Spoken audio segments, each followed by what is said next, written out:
Une trentaine de personnes au moins ont été blessées vendredi dans des heurts entre étudiants et policiers sur un campus de Kinshasa au lendemain d'une manifestation de l'opposition contre le président congolais Joseph Kabila.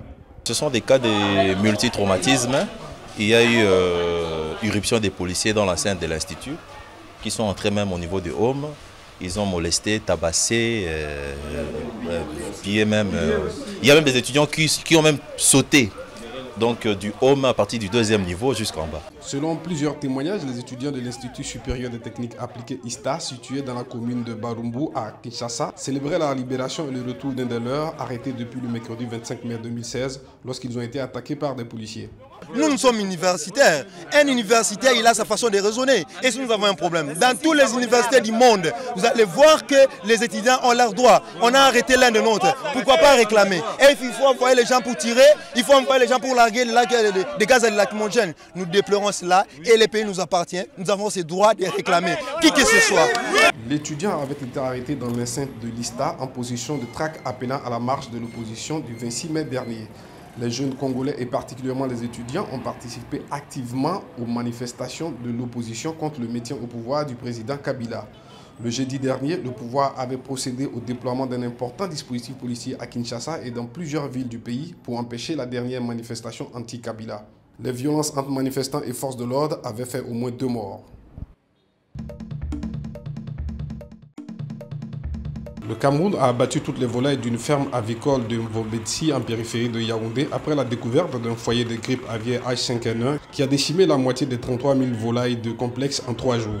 À ce jour, les estimations provisoires font état de plus de 15 000 volailles mortes sur un effectif de 33 000, soit près de 50%. Face à cette situation délicate, le gouvernement a pris un certain nombre de mesures visant d'une part à contenir le foyer et d'autre part à limiter la propagation de l'infection. Un seul foyer a été décelé jusqu'à présent et aucun cas de contamination humaine n'a été officialisé. Mais le gouvernement assure que des dispositions ont été prises au cas où un individu serait contaminé. Il s'agit notamment de l'interdiction d'accès aux sites d'élevage à toute personne étrangère à cette station. L'interdiction d'entrée et de sortie de la ferme des produits d'élevage et d'autres intrants. L'abattage du reste du cheptel. L'incinération et l'enfouissement de toute carcasse conformément à la réglementation en vigueur. En 2006, plusieurs pays africains dont le Cameroun avaient été touchés par le virus H5N1 qui frappait également les volailles d'une quarantaine de pays d'Asie et d'Europe.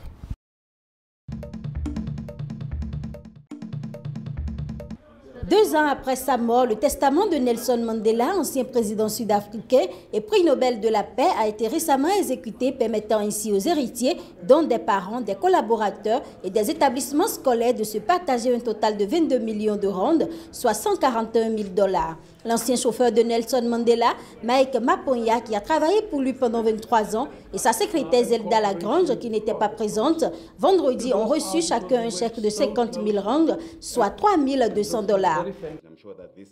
Je suis sûr que l'héritage que nous recevons de M. Mandela envoie un message symbolique sur la valeur de l'enseignement supérieur et sur ce que cela représente pour cette génération et les générations à venir.